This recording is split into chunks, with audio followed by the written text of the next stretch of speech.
Imaginez la scène. Un père âgé marchant 3 jours à travers un désert aride, son fils à ses côtés portant du bois sur le dos, tous deux en silence tandis que le soleil brûlant frappe leur tête. L'enfant, innocent et confiant, finit par demander où se trouve l'agneau pour le sacrifice. Le père répond d'une voix étranglée que Dieu pourvoira. Mais ce qu'il ne dit pas, c'est que l'agneau, c'est son propre fils. Voici peut-être le récit le plus troublant et le plus fascinant de l'Ancien Testament, et plus on s'y plonge, plus on découvre des couches entières de sens rarement explorées. L'histoire du sacrifice d'Isaac, racontée dans la Genèse 22, est étonnamment concise. 19 versets seulement relatent l'une des plus grandes épreuves de foi jamais consignées. Mais c'est précisément dans cette brièveté que réside le mystère. Le texte biblique ne nous dit pas ce qu'Abraham a pensé durant ces 3 jours de marche. Nous ne savons pas s'il a dormi pendant les 2 nuits qui ont précédé le moment fatal. Nous n'avons pas accès à ses questionnements intérieurs, à ses doutes, à son éventuel désespoir. La Bible nous présente un Abraham presque mécanique dans son obéissance, mais était-ce vraiment le cas? Les rabbins juifs, au fil des siècles, ont remarqué ces silences et les ont comblés par des interprétations fascinantes. La tradition rabbinique suggère que Satan est apparu à plusieurs reprises à Abraham durant le voyage, cherchant à le dissuader. D'abord sous la forme d'un vieil homme mettant en doute la folie de tuer son propre fils, puis sous celle d'un jeune homme demandant à Isaac s'il savait ce que son père s'apprêtait à faire. Ces tentations ne figurent pas dans la Bible, mais elles ont un sens psychologique profond. Quiconque serait confronté à un tel dilemme serait inévitablement assailli par des doutes et des voix intérieures accusatrices. Le mont Morigia est un autre élément chargé de signification cachée. La tradition juive identifie ce lieu comme celui où Salomon construirait le temple des siècles plus tard et où se trouve aujourd'hui le dôme du rocher à Jérusalem. Ce n'est pas un hasard si le lieu du quasi-sacrifice d'Isaac est devenu le centre du culte israélite.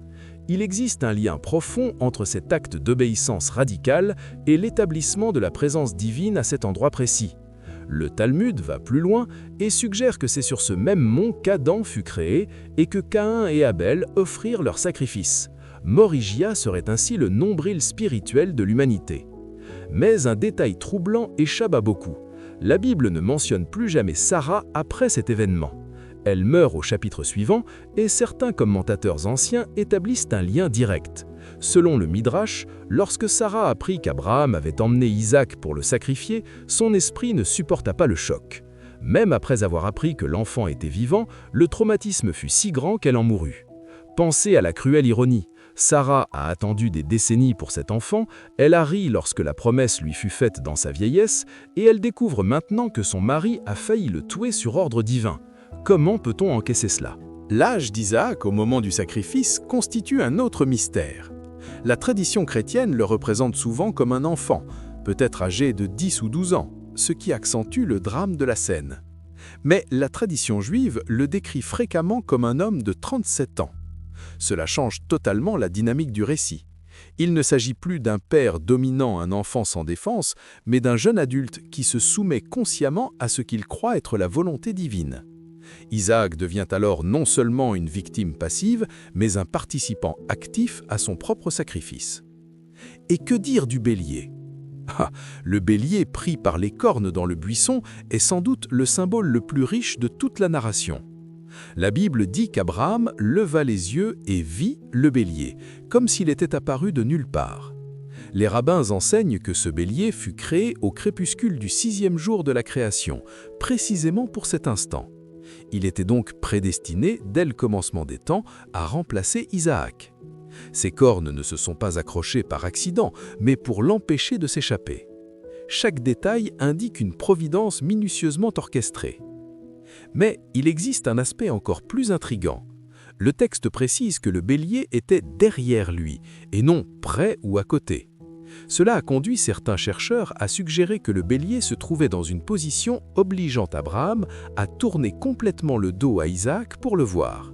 Il a fallu un acte délibéré de détourner le regard de son fils pour apercevoir la provision. Combien de fois dans nos vies la solution se trouve-t-elle derrière nous, attendant que nous cessions de fixer obsessionnellement le problème pour découvrir la réponse? La tradition islamique propose une version fascinante de cette histoire, remplaçant Isaac par Ismaël comme fils destiné au sacrifice. Bien que la majorité des érudits islamiques modernes reconnaissent Isaac, le débat historique subsiste. Ce qui est remarquable, c'est que, quel que soit le fils sur l'autel, le récit résonne à travers les trois grandes religions abrahamiques comme un archétype de foi et de soumission. C'est comme si l'événement était si puissant qu'il transcendait les détails pour toucher quelque chose d'universel dans l'expérience humaine. Un autre élément rarement évoqué est le silence d'Isaac après l'événement. La Bible rapporte qu'Abraham et les serviteurs redescendirent ensemble, mais ne mentionne pas Isaac parmi eux. Il disparaît simplement du récit et ne réapparaît que plusieurs chapitres plus tard. Certains mystiques juifs interprètent cela littéralement, suggérant qu'Isaac passa un temps ailleurs, peut-être pour assimiler le traumatisme, peut-être pour étudier, peut-être pour vivre ses propres expériences spirituelles. Une tradition affirme même qu'il fut temporairement emmené au paradis. Ce que nous savons, c'est que l'Isaac que nous retrouvons plus tard semble différent, plus silencieux, plus contemplatif. L'épreuve d'Abraham révèle également quelque chose de profond sur la nature de Dieu. Pourquoi un Dieu omniscient aurait-il besoin de mettre quelqu'un à l'épreuve? Ne savait-il pas déjà ce qu'Abraham ferait? La réponse traditionnelle est que l'épreuve n'était pas destinée à révéler quelque chose à Dieu, mais à Abraham lui-même. Jusqu'alors, Abraham ignorait qu'il était capable d'une telle obéissance. L'épreuve a révélé une profondeur de foi latente, transformant le potentiel en réalité, comme un muscle qui ne se renforce que lorsqu'il est soumis à la pression. Il existe aussi une dimension prophétique dans ce récit, qui relie Isaac à Jésus dans la théologie chrétienne. Tous deux sont des fils uniques et bien-aimés, tous deux portent le bois de leur propre sacrifice, tous deux sont offerts sur une montagne à Jérusalem, tous deux sont pourvus par Dieu dans une logique sacrificielle. La différence, c'est qu'Isaac est épargné à la dernière seconde, tandis que Jésus ne l'est pas. Le bélier pris par les cornes annonce l'agneau de Dieu des siècles plus tard. Pour les chrétiens, ces parallèles ne sont pas des coïncidences, mais un dessein divin tissé à travers le temps.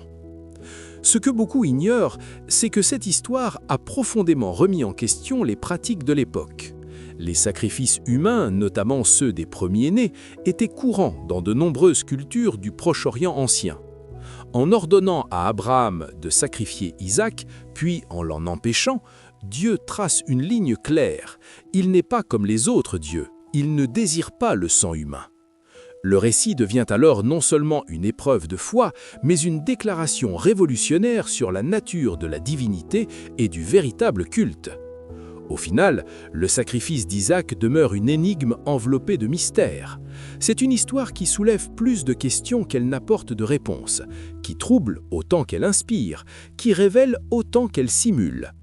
C'est peut-être précisément ce qui la rend si puissante. Elle nous oblige à affronter les limites de la foi, le coût de l'obéissance et le caractère d'un Dieu qui demande l'impensable pour ensuite pourvoir l'impossible.